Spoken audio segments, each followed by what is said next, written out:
Welcome to Purpose 360. I'm Carol Cohn, and today more than ever before, companies, brands, and their partners need to stand for something beyond the bottom line. I've created this program to provide insights and ideas to share with you so that you can apply them to your work the very next day. The goal here is to up-level your purpose and to benefit companies and society. So please join us.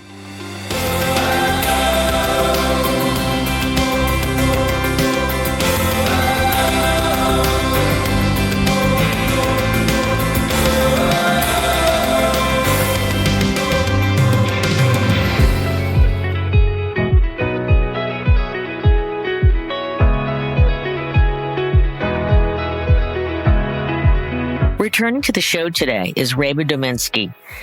She is Chief Social Responsibility Officer of U.S. Bank and President of the U.S. Bank Foundation.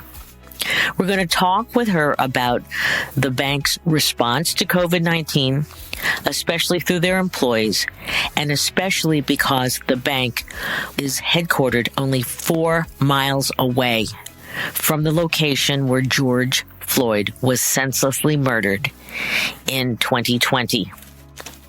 Obviously, the days of rage and pain in Minneapolis were extensive and profound. The bank responded thoughtfully and in great depth. I always love to quote Reba, and she said that they used data to respond to what was needed in the local community, what was needed with their employees, and the feelings that they had being away from work for over a year. And she says a wonderful comment: behind each data point is a heartbeat. I love that. And then Reba leaves one of her most important points. We need to come back to the joy of community service, the joy of being servant leaders, the joy of supporting our employees and our colleagues and our communities. And so while we have been away from the office for such a long time, we can return to the office with greater listening, with greater insights, and ways to build our teams so they can fulfill their full potential. So let's listen to our next conversation with Reba. Welcome back, Reba. Thank you so much, Carol. It's always a pleasure to be with you. Well, it's great to be with you because U.S. Bank, on our last podcast, we were just diving into all the great work that you were doing, including I loved Community Possible. And the company has just a long history and commitment to community, to diversity and inclusion through really making an impact. Being in Minneapolis and being such a part of the community, I know that had a huge impact on the bank. And so what we'd like to dive into today is, what was that like? How did you respond? And you've done some very exciting additional responses. So that's what we're going to talk about today. So let's just talk about the day and the days that followed. And how was that for the bank, but also how was that for you personally? Wow, Carol, it's interesting. It's been over a year and I just got emotional when you asked that question and you mentioned how close our headquarters location is to the place where George Floyd was murdered. And it takes me back to that day. I was in my study where I am today. We had been, working from home for a couple of months. And my son, who is a freshman at college, was home for the summer. And he came upstairs and I was in the middle of a call and he knocked on my study door and he said, he kind of came in and did the wave. And I took myself off camera and put myself on mute. And he said, "Mom, something happened." And I said, "What?" I was thinking it was him and he said, "There's a video of a Black man who was killed by police." And I gasped and he said, "In Minneapolis." And my heart just sunk. it sinks so many times. Philando Castile, you name the moment. But my son actually said to me, the video is making the rounds on social media, and I don't think you should watch it. Oh. And I said, why not? And he said, I don't think you can take it. I think it'll break you because of kind of the work that I do, how much we've been working at the bank, how everything, we've been focused on in terms of issues of diversity, equity, and inclusion. And so I tried not to watch it for a little bit. And I actually had a call with our Chief Diversity Officer, Greg Cunningham, scheduled immediately following that interaction with my son. And when I got on the phone, I said, Greg, have you seen the video? And talked to him about it. And he said, I have to go. And he just hung up. Greg is a Black man who lives, I think, 2 or 3 miles from where George Floyd was murdered. And so I did watch the video. I cried through the video. I actually had to cancel a meeting because I was just overcome by the inhumanity of what I was watching and the reality that it was happening just so close to where I live, work, and I play. And immediately following that, we had a series of conversations with our CEO, Andy Cesare, our U.S. Bank CEO. And he talked to Greg, he talked to me. We pulled in some partners. And the one thing Andy said through all of this was, I don't want just words. The words are fine. We can make an announcement. We can talk about what we're going to do, but I want action. I want to get things done. I want to change things. And as a result of that, we announced a $116 million annual commitment to address social and economic inequities, including $100 million in additional capital to Black-owned businesses, $15 million from the U.S. Bank Foundation and what we call Rebuild and Transform funds that are focused on rebuilding impacted communities and addressing systems change in communities with low economic mobility, and then $1 million in grants to Black-led community development financial institutions through our Community Development Corporation, or CDC. And I'm pleased to say that we have met all of those commitments. And of course, Carol, we're thinking about what more can we do and how can we bring the whole bank to address the issues of racial wealth gaps, which are plaguing our country, have for years, and have so much potential, not just from a social justice perspective, but from an economic development perspective as well. When you look at our GDP, a recent report from McKinsey said one of the smartest things we could do is to start to close some of these racial wealth gaps. So, very personal, started very emotionally. And then, as we always do in this business, you move quickly from the impact that these moments have on you personally to think about your team and your family and is everybody okay, to then thinking, okay, I work for a major corporation with resources, human and financial. What can we do to be part of the change that we want to see and that we know needs to happen in this country? And you pivoted, and not that you pivoted, you just accelerated your previous commitments. And so how difficult was it to get all the leaders together and to quickly say, this is what we're going to do? Carol, it wasn't that difficult. I can't believe I'm saying this because so often in corporate America, the stories are how challenging it was, how scheduling a meeting with all the senior leaders takes 3 weeks just to, to put everybody's time together in one place. And it was not challenging in part because Andy, our CEO, was so clear in what he wanted to accomplish. And you know how that moves mountains, right? When you can say, right, I had a conversation with the CEO and he wants us to, you get time on calendars, you get your priorities in gear, because Andy said, report back to me. And it wasn't report back to me in a month. It was, I want to plan, and I want to plan quickly, and I want a plan that's thoughtful. And what's amazing is one of the, when we kind of walked Andy through our initial thinking, he was actually the one that brought up access to capital, Carol. He said, I believe access to capital is one of the things that we should be prioritizing. I think it could make the most difference. And we said, that's absolutely true. And he said, okay, tell me what that looks like. And that's Great. when Greg, our chief diversity officer, and I talked to Zach Boyers, the head of our community development corporation, and we said, what would increasing access to capital, $100 million to Black businesses, how could we do that? What would that look like? So with support from the CEO, we moved really quickly, and that's something that I'm very proud of. So what's the lesson? I'm going to, instead of waiting to the end about lessons learned, I want to kind of go through this because we're going to also talk COVID. And you also have, this incredible point in time with George Floyd.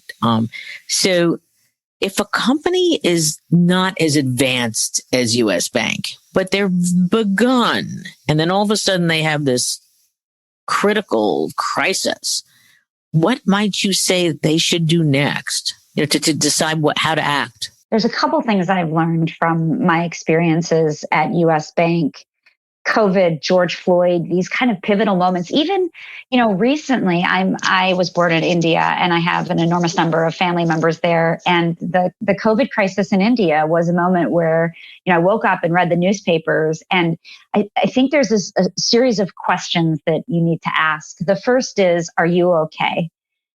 All of these things have this profound impact on us as people. So start with, am I okay? Then next, think about your family. And your family, I don't just mean the people you're related to by blood. I mean the people that are in your family, the people that you work with, your friends, your loved ones. And are they okay? And then third, what am I going to do about it? How can I think about the resources I have at my disposal personally, and then in this role that I play at the corporation to drive the change that I want to see, that we want to see? And everybody who works in corporate America knows that it all starts with a strong business case and data and insights and this mix of head and heart. But for most of us in corporate America, there has to be a head component to it. There has to be some data. There has to be some information on what could something like this do to support our business, to support our employees, to support our key stakeholders. But then there's also the heart component of this, which is once you've got the head engaged, you've got all these bankers and their data thinking about, okay, this is something Right. we should do.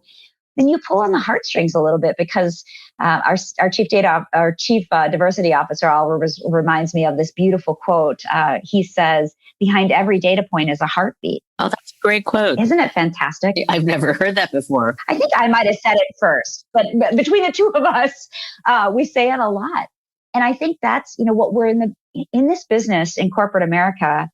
We are in the business of the head and the heart. We are in the business of data and heartbeats, but everything we do impacts real human lives for our employees, our customers, our communities. And so I would encourage everyone who's on this journey to think about those steps. Am I okay? Is my family okay?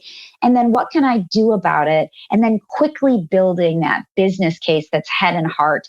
And it doesn't have to be a perfect PowerPoint, 17 pages long with appendix slides. It could just be a Word document where you just type and you say, this is what I think we need to get done. And then you start seeding it. You start socializing it with the right leaders. I think in one of your annual reports, you said COVID helped you to develop new muscles around being flexible, adaptable, and agile. That's right. And that's exactly what you just said. And obviously you're building off of a rich history that you totally live your values. So that's great. Hey, I'm just curious because I was so mesmerized about Pullman.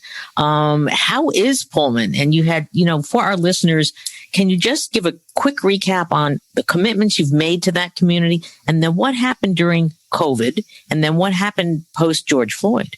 Yeah, good question. So Pullman is a community on the south side of Chicago that has an incredibly rich history. I won't bore your listeners, Carol, but look up the Pullman Porters to understand kind of the history of that community.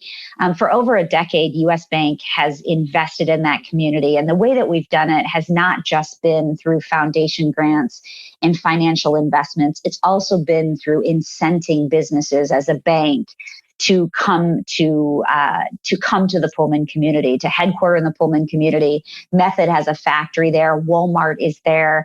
And so through our influence and leverage, we've been able to amass a lot of support for that community over the years. And I'm pleased to say that, the benefits of those investments in that community are pretty palpable. The graduation rate has increased, the crime rate has decreased. So it's an example of place-based investment, right? Of thinking about what is a place and then what are the resources we provide across the bank to help that place do better. And that's exactly what we did in Pullman. And, through the pandemic, just like any other community, Pullman was pretty dramatically affected.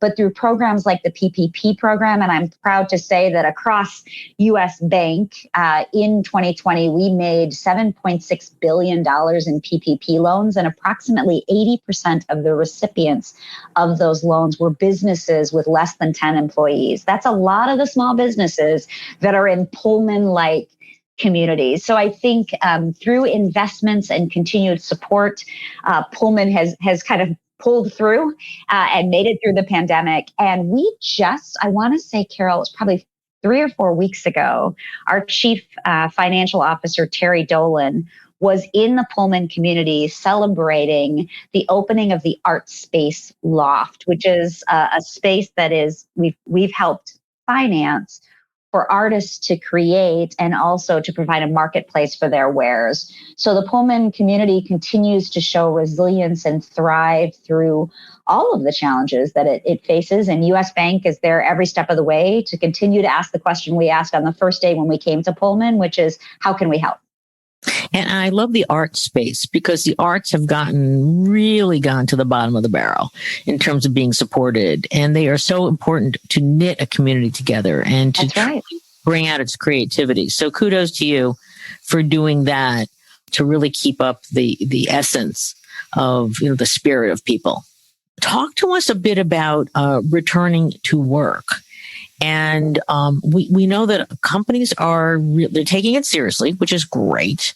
But there's no playbook about how you return to work, how you deal with people's mental health, their physical health, their separating from their families, children, cats and dogs. Yeah, I will tell you, separation from my dog, Lila, is one of the things I'm the most worried about because I've gotten used to having her as my constant companion as I work from home.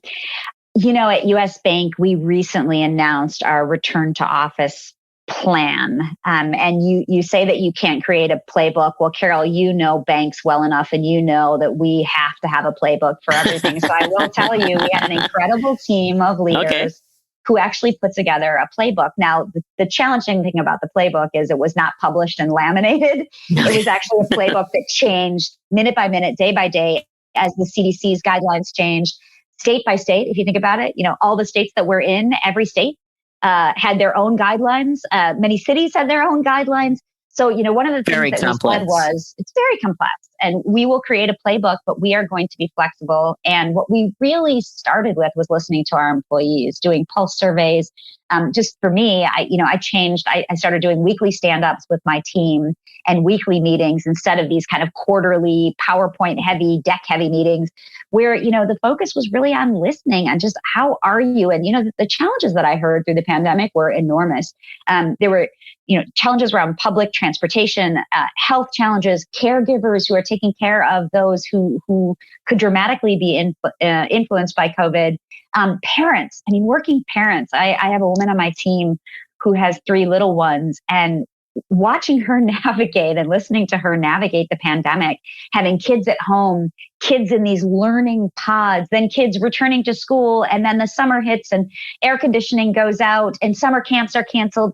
It is just enormously complex. So through all of it, we have really prioritized at U.S. Bank listening to our employees and being flexible in our approach. And of course, putting the safety and security of our employees first above everything else. We did recently announce our return to office plans, and our managing committee, our top leaders, they are in their offices as of the first week of June. There's a group of 250 leaders, our senior leadership group, of which I am one, that will be going back to the office, returning to office on July 6th. There's another group of leaders that will be returning in August. And then we anticipate the majority of our teams coming back to the office after Labor Day, but coming back into jobs that look different. Most of our employees will be what we call hybrid, which is essentially kind of 3 days in the office and then 2 days of kind of flexible work arrangements. And what I love about that is we didn't just go back to business as usual. I think I've talked to you, Carol, about my biggest fear through COVID and racial unrest has been, what if we go back to normal? What if, the world opens up and we pretend like nothing happened? That would be such a tragedy. And so what I love about our return to office plan at US Bank is we're learning from our experience and we're saying, people can successfully operate from home. There are some people whose jobs in banking need to be, fully on site, especially our operations. There are some people in banking whose jobs can be completely remote. And one of the things that we've done at US Bank with an incredible team is go through every single one of our jobs and code them as on-site, fully off-site, or hybrid. And the majority of the team will be hybrid. So I'm actually strangely excited about going back to the office because there's so many things that in person, you forget the value of those in-person interactions. So while I will miss being in my pajama pants, which I'm in right now with a nice top on and makeup, I'm actually looking forward to getting back. And what I like about our staged return at US Bank is we're pulling our top leaders in and saying, you have to set an example. You have to set the way. We're being given resources so that we can provide feedback. We can talk about our experiences. We can share our stories. And so we're taking it gradually. And of course, all of this is contingent upon, the safety standards and the CDC standards and the state standards saying where they are today, which who knows what the world is going to look like in 6 months, Carol. Sure. And who knows what our new fashion is going to look like, which is, I think yesterday's New York Times said, we're taking our fashion advice from TikTok. Oh, I will say I put on a blazer the other day and I was like, it's so constricting. I can't move. I know. Maybe that'll help with a lot of our creativity. So kudos to you on the hybrid, especially being a banking and financial services, because I think that we're seeing a little bit more stringent rules on Wall Street, which is like you are coming back to work. Let's talk a little bit about mental health and coming back to work, because, we've been talking to a lot of clients and friends, and they're saying that, you just can't dive back into work. That, and you talk so much about listening, that providing space for pods of groups, leadership teams, et cetera, just to talk about their experience is really, really critical. So curious about, is that being built into your plans at US Bank, or is it something you already did, pre-COVID? Focus on mental health was something we did pre-COVID, but like everything, I think COVID has catalyzed our focus on the mental health of our employees. And Carol, I think I've talked to you openly about this before. I am a passionate advocate for removing the stigma of mental health. My father died by suicide when I was 2. We have a long history of, thank you. I appreciate that. We have a long history of mental health illness in my family. I have diagnosed anxiety. And the reason that I talk about these things is because I think it's really important for us to talk about these things and to acknowledge that everybody in their lives will have an episode or a brush with a mental health illness. Everybody that I tell my story to says my brother, my uncle, my mother, myself, my sister, my child is experiencing something. So I think stepping out of the shadows and into the light and really openly talking about mental health issues was important before COVID, and it's only been accelerated by COVID and by this next generation of kids. I was talking to my son recently, and he said, oh, Mom, like almost every kid I know needs therapy or is in therapy, and they talk openly about it. They don't whisper, I'm going to see my therapist. They're like, I'm going to see my therapist. And everyone applauds, because I think there's just this acknowledgement of it. It's just as important as your physical health. You wouldn't not treat a giant open wound on your arm. Why are you not treating the problems that you have in your head and the thoughts you have racing around your head? So it has always been a focus at US Bank, but we're putting even more focus on it. And we're doing that by exactly what you discussed, Carol, openly talking about it and providing resources for our employees. We have an incredible set of resources called LifeWorks. There's a 1-800 number that can be called and accessed at any time. We're actually working through LifeWorks to make sure that the person that answers the phone is the right person to handle your concern, especially with issues around equity and race. Through the murder of George Floyd and everything our city went through and our country went through and continues to go through, we want to make sure that the person who answers the phone is someone who actually can connect to your lived experience as an employee. And so that's been a keen focus of ours, is do we have the right staff to support those kinds of conversations? The other place that a lot of those conversations can happen, Carol, is in our business resource groups.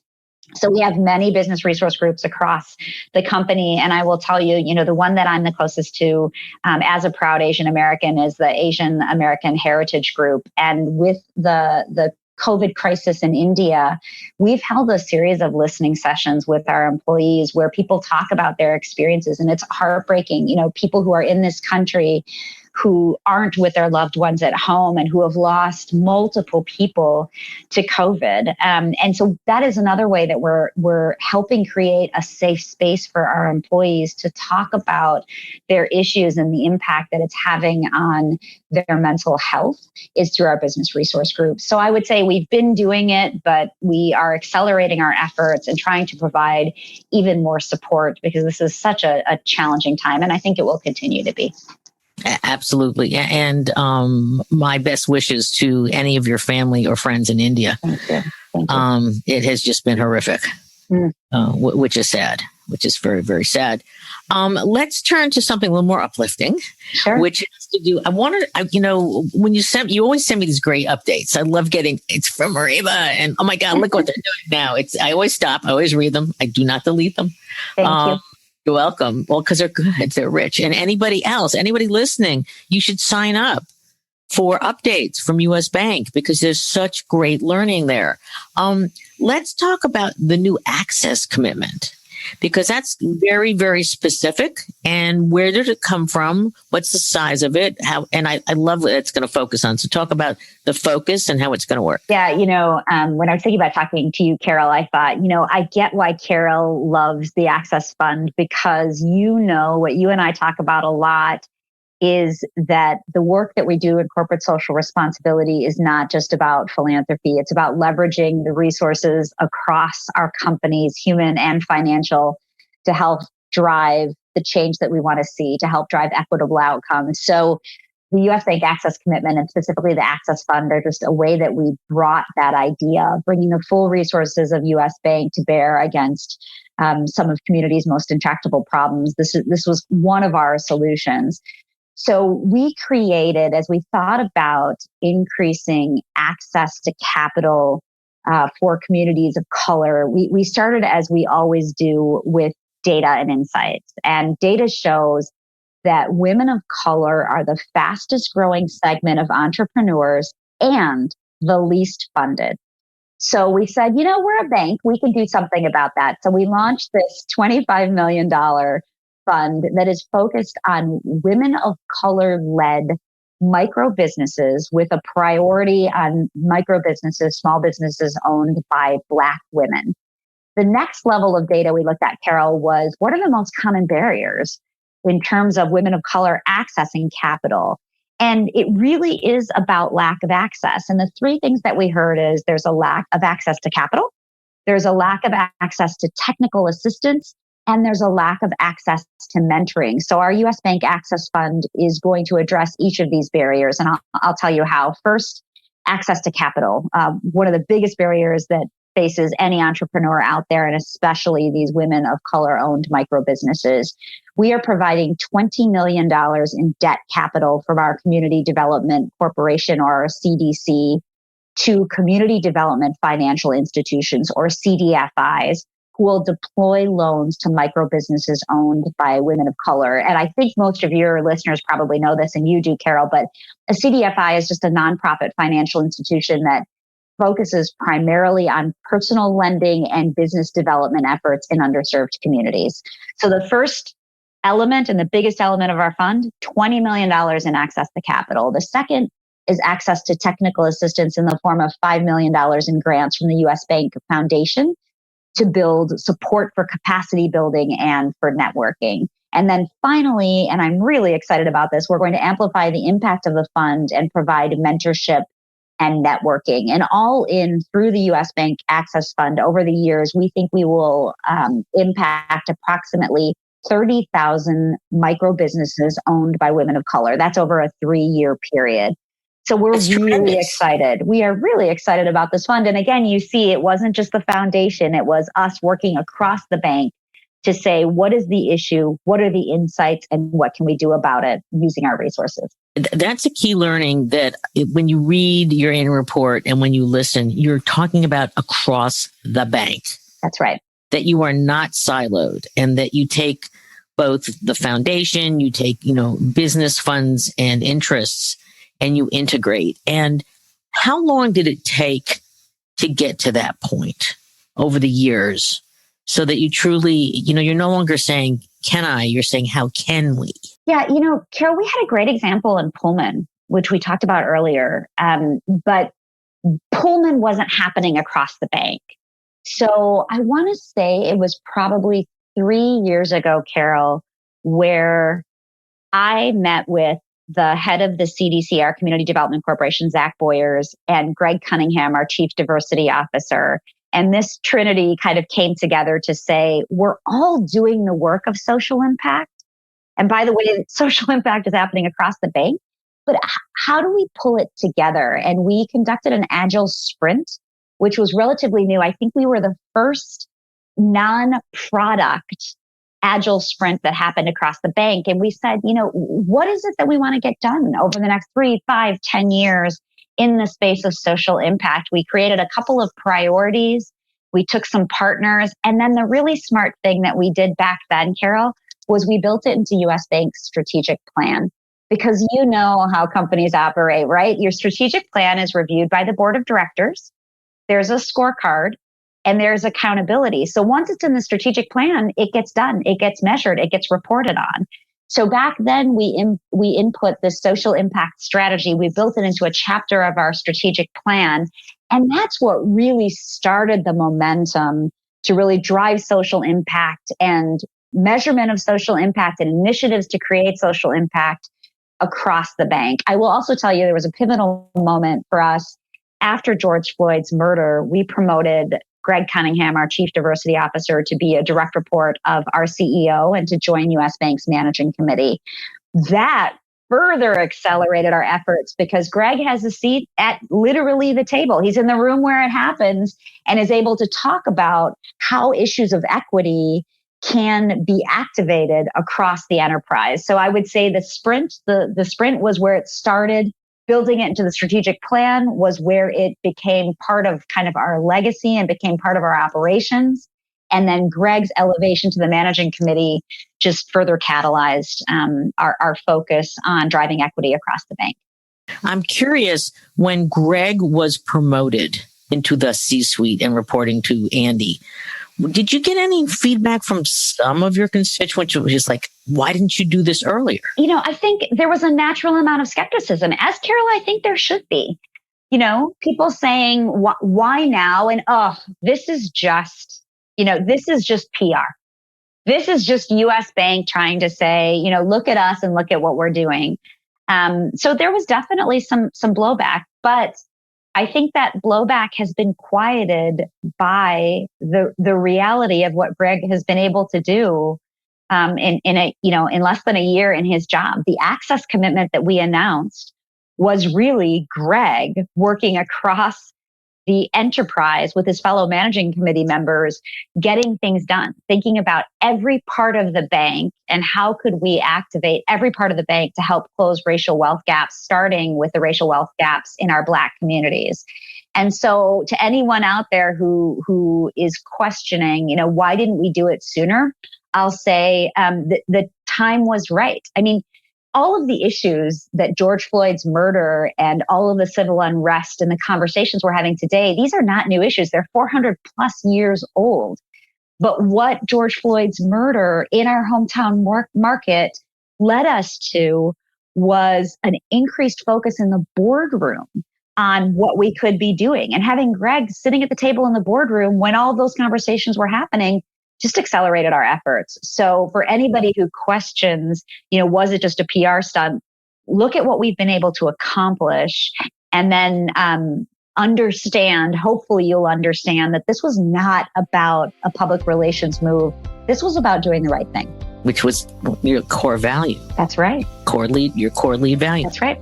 Let's pause from our conversation with Reba and turn to our In the Know segment this week.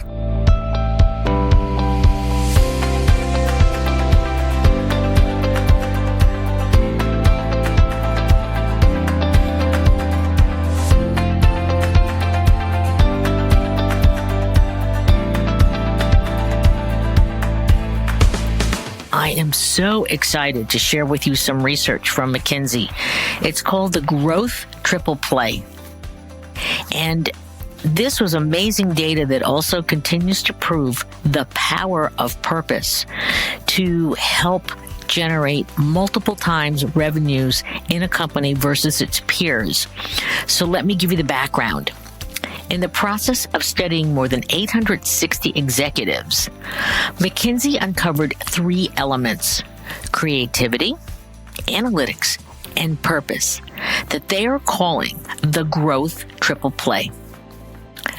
While many companies have generated growth by using one of these 3 capabilities, McKinsey found that those who have successfully used creativity, analytics, plus purpose, the triple play, in tandem, have achieved up to 2.7 times the average revenue of their peers.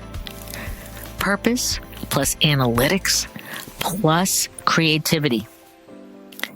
Each element of this triple play is crucial as they turn out to be mutually reinforcing. Linking purpose to creativity and analytics helps companies recognize the opportunities that are going to resonate most deeply with stakeholders, especially customers and employees. Think about this. The analytics help to uncover the intentions and the insights of a specific stakeholder group that then can be put through a lens of purpose and then creative. Again, analytics gives you the insights, then you put it through the lens of purpose, and then you add the creative, and that gets you the triple play. McKinsey also said that C-suite leaders, they're leaning mostly into marketing heads, but I also believe that chief communications officers and talent leadership all can take this growth triple play to heart, and they're encouraged to, as individuals, act as a unifier to create strategic alliances across the entire C-suite, internally, across departments, and outside with specialists, to become, this is really important, strategic integrators sitting at the intersection of talent, technology, strategy, and communication. Use purpose, the true North Star of the organization, to rally stakeholders, attract and retain talent, and sculpt the product and brand strategy. And then insert the triple play into the company culture. So in doing these 1, 2, and 3 things, and McKinsey said it's not easy. They felt that only perhaps 7 to 10% of the companies that they studied have been using all 3 in tandem. But when you can imagine, you can get almost 3 times greater revenue than your peers. So go online, search for McKinsey and the Growth Triple Play. It's a fascinating article. It has so much for us to learn, and again, it shows the power of purpose when it is used in combination with analytics and creativity to drive the growth of an organization. It's strategic and powerful. Now let's get back to our conversation with Reba.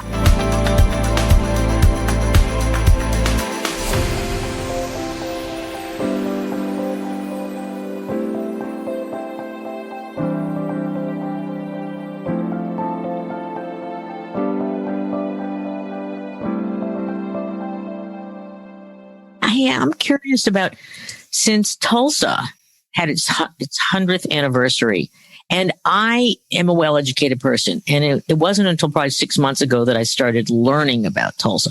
I am curious, do you have branches there? And did you get involved with it at all? And if you don't have branches, I'm just curious about, I didn't hear gigantic commitments to like rebuilding Tulsa.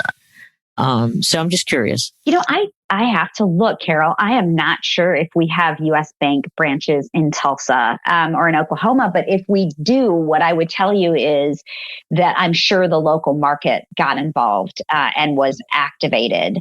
And that's how we we activate, is always locally. It would not have necessarily, been a national activation, but I'm sure the local leaders were part of conversations and will continue to be part of conversations around rebuilding. And I will say that is a very intentional conversation we're having at U.S. Bank, not necessarily just around Tulsa, but even, in the Twin Cities after George Floyd was murdered and civil unrest.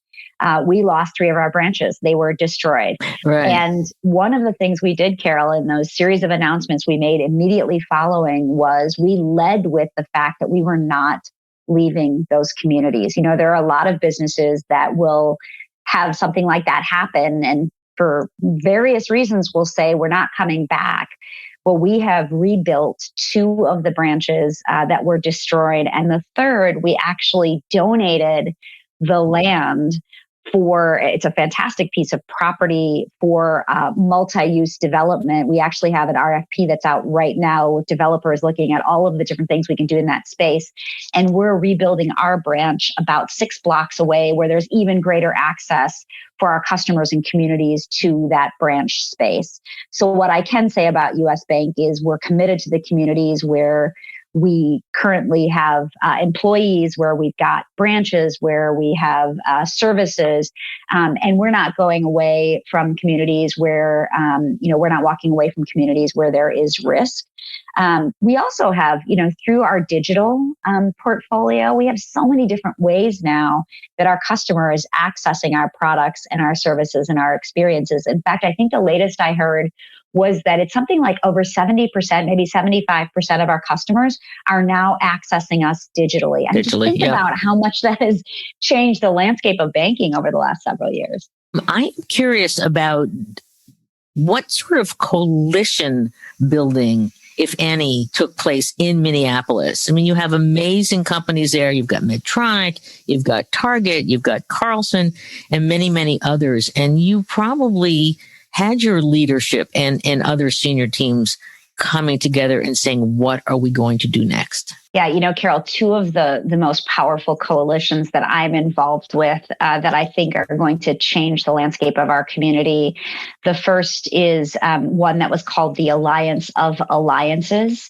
And it was a group of leaders across our region coming together to say, if we really want different outcomes, we have to do things differently. And the realization that we had about doing things differently was, in order to improve outcomes for Black Minnesotans, the solutions have to be generated by Black Minnesotans for Black Minnesotans, supported by all of us. And so the Alliance of Alliances partnered with an organization called ALF, the African American Leadership Forum. The CEO of ALF, the executive director, is named Marcus Owens, and he's a brilliant guy.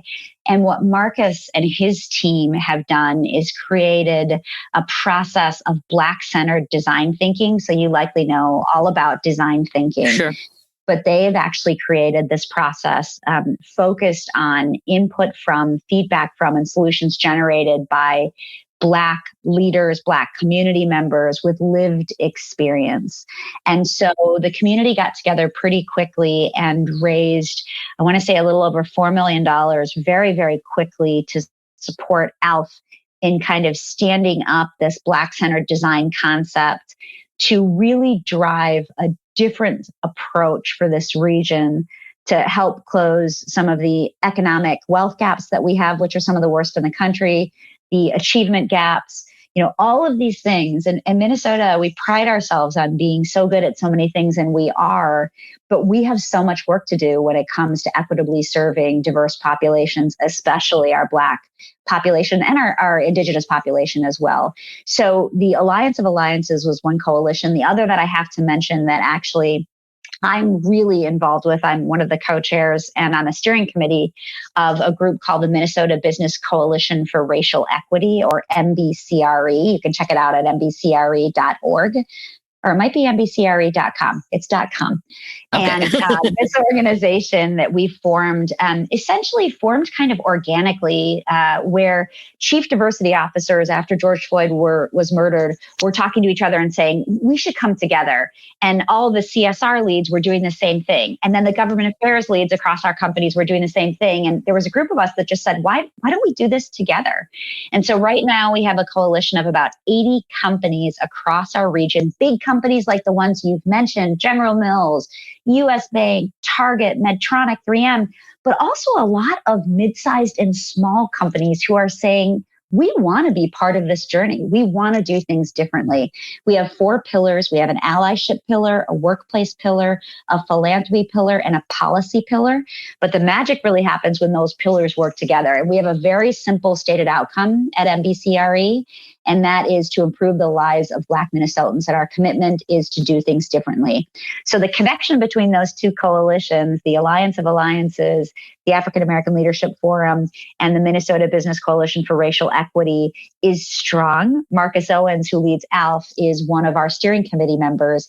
And so we think the combination of Black-centered design thinking and different solutions, which then can be elevated to the corporations sitting at the table at MBCRE to activate, is going to be a really powerful combination to drive change in our region.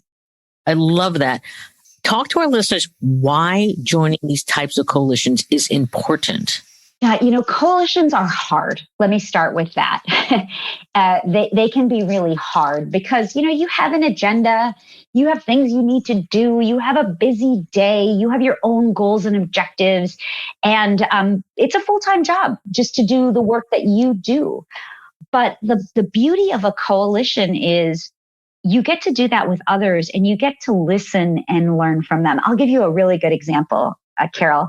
When we announced our $15 million Rebuild and Transform grants, we spent a lot of time listening to the community to understand what was really needed. We wanted to hear from those with lived experience around what's really needed to both rebuild communities primarily through small business, and then also to really get at the heart of changing systems so that they help people and they don't hurt people. And the work of systems change is tireless and it's hard. And for corporate America, it's especially hard because results don't come in a month or a year. They come 10 years down the line. But we talk to a lot of people and we put together what I consider a best-in-class approach to investing dollars in a community to drive equitable outcomes. Well, then I joined the Minnesota Business Coalition for Racial Equity, and I co-lead the philanthropy pillar alongside an amazing leader called Shannon Smith-Jones. She leads Hope Communities. And Shannon and the coalition have taught me so much about how to operationalize equity into our institutions. So, we were good at the first 15 million and let's get this done and let's do things differently. And then, we could have gone back to business as usual, but I had a group of coalition leaders and philanthropists standing by my side saying, this can't be one and done. We actually have to think about how do we do this in our day-to-day operations. We started looking at our grant requirements and our measurement requirements, and we realized that all of these companies, we give out a $50,000 grant, we give out a $5 million grant. We ask for different information from every nonprofit, and we ask for different measurement from every nonprofit. Well, for some small organizations, small nonprofits, especially those that are Black-led, that's a small percentage in our community. That is really onerous. Programmatic grants versus Gen Ops, all of these fascinating conversations. And what's great about the coalition is all the big companies can go back with learnings, and so can all the medium and the small companies. And we can all say, in order to operationalize equity into our grant making, here are the 3 things that we need to do. And when you have 80 companies doing 3 things differently, you can actually change systems. So that's what's so powerful about joining coalitions. They're a lot of work, they're a lot of time, but they are so worth it. You should write the book about that. I should. You should. I know that in some of my speeches, I was looking for great coalitions, and I found one. It was the Deep South Economic Coalition, and it was the Hope Credit Union, Goldman Sachs, 10,000 small businesses. Yes. 7 HBCUs, Yes. 7 cities, so in the Deep South, and then 3 philanthropies.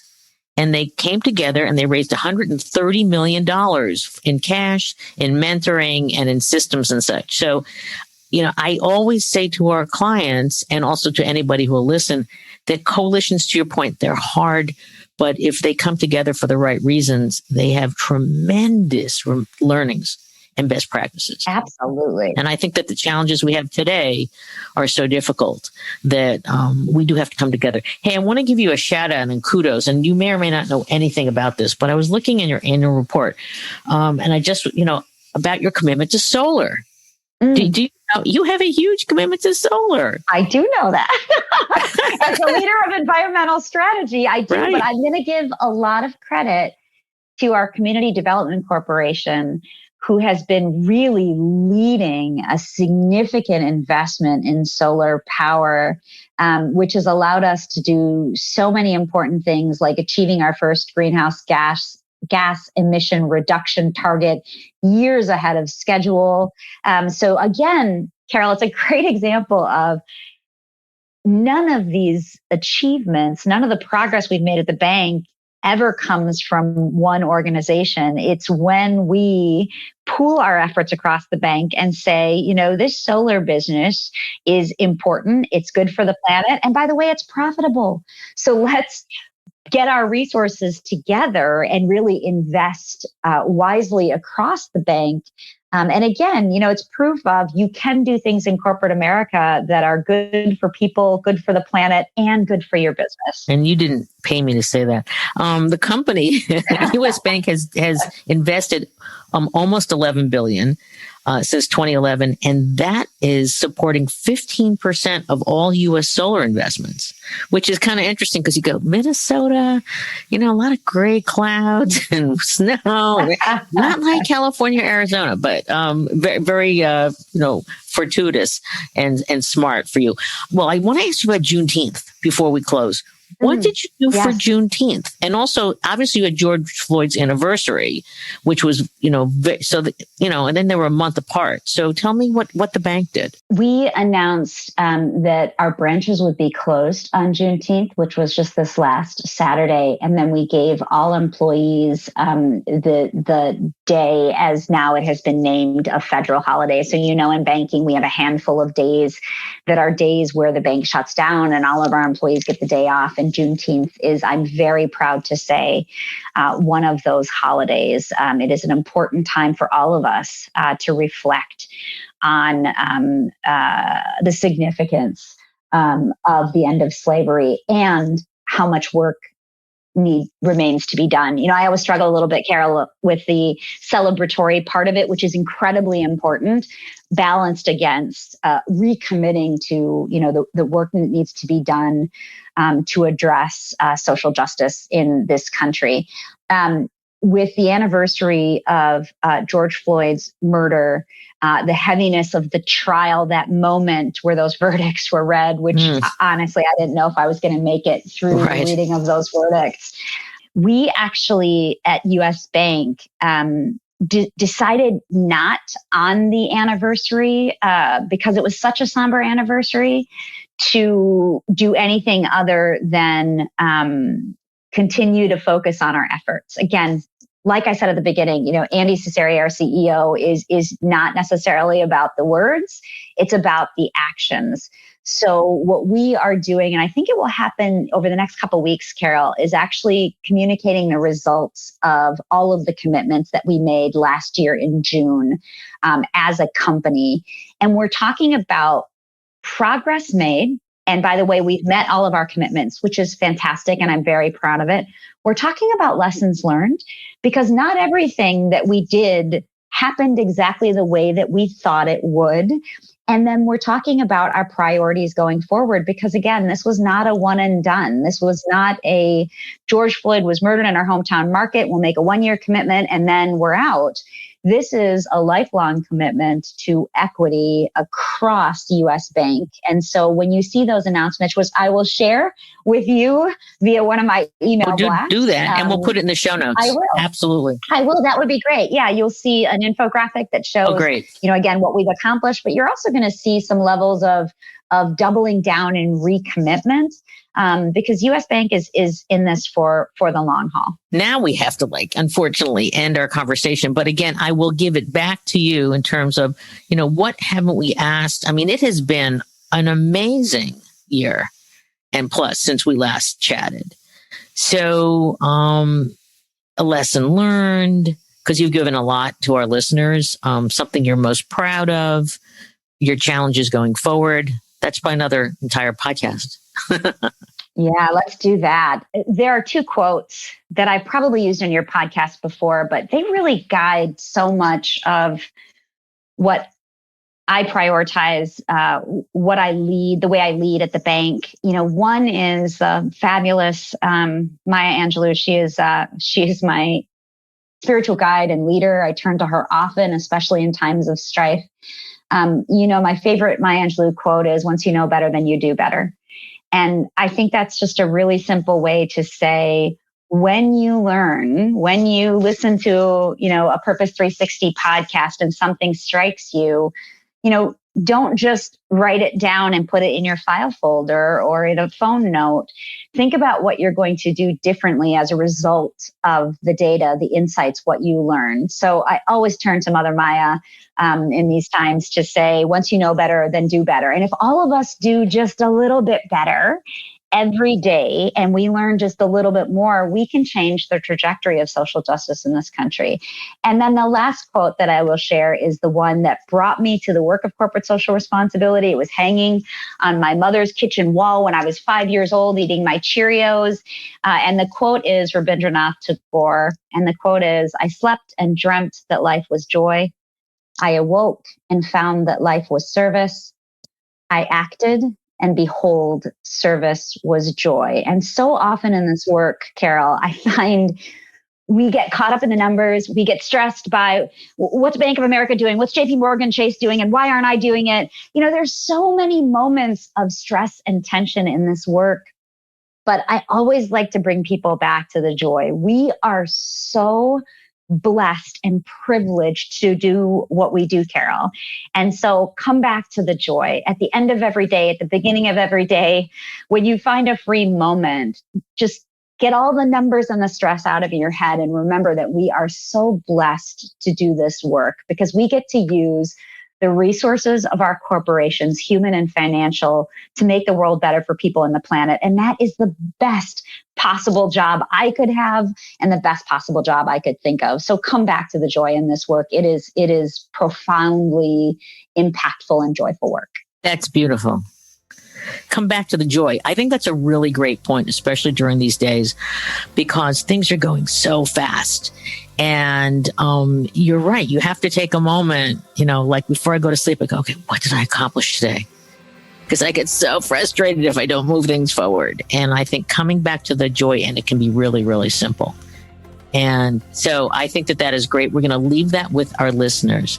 And that also works really well because I've changed the ending of the podcast. And so it used to be, what is your purpose?